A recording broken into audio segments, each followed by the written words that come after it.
আমার এই মোবাইলটাই না কি যেন হয়েছে, মালয়েশিয়ায় কল করলে কল ঢোকে, বাংলাদেশে কল করছি আজকে 3-4 দিন যাবৎ কল ঢুকতেছে না। জানি মোবাইলটা নষ্ট হয়ে গেছে কিনা। জানেন, বাংলাদেশে না আমার একটা মেয়ে আছে 9 বছরের। মেয়েটা জন্মের পরের থেকেই অসুস্থ, কথা বলতে পারে না। আমি যখন কাজের সুযোগ পাই, 5 মিনিট সুযোগও পাইলে মেয়েটার সাথে 2 মিনিট কথা বলি। ভাত খাওয়ার সময় তার সাথে কথা না বললে ভাতগুলো গলা দিয়ে নামে না। জানি না কি ভুল করছি আমরা, জানি না, নাকি বাংলাদেশে জন্ম নিয়েই ভুল করছি।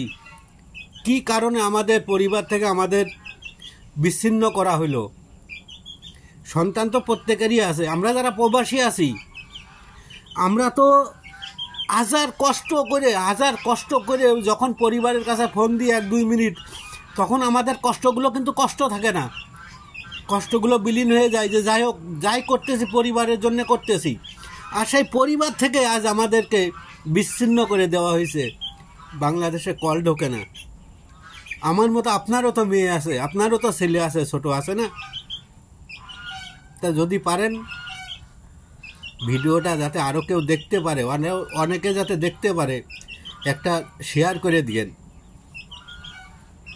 যেন আমি আমার মেয়েটার সাথে কথা বলতে পারি। ক্ষমা করবেন, খুব কষ্টে আছি। প্রবাসী তো, প্রবাস, ইচ্ছা থাকা সত্ত্বেও অনেক কিছু করতে পারতেছি না। মনটাই শুধু চাইতাছে যে পাখির মতো যদি উড়াল দিয়ে বাংলাদেশে গিয়ে মেয়েটারে দেখে আসতে পারতাম,